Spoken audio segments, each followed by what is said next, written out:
వచ్చినట్టు నువ్వుంటే చూడవా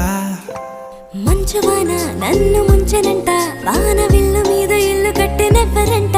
ఈ లోకమంతా నిన్ను చూసినంట ఏ దిష్టి నిన్ను తాకకుండా ఇంటిలోన దాచుకుంటా రంగు రంగు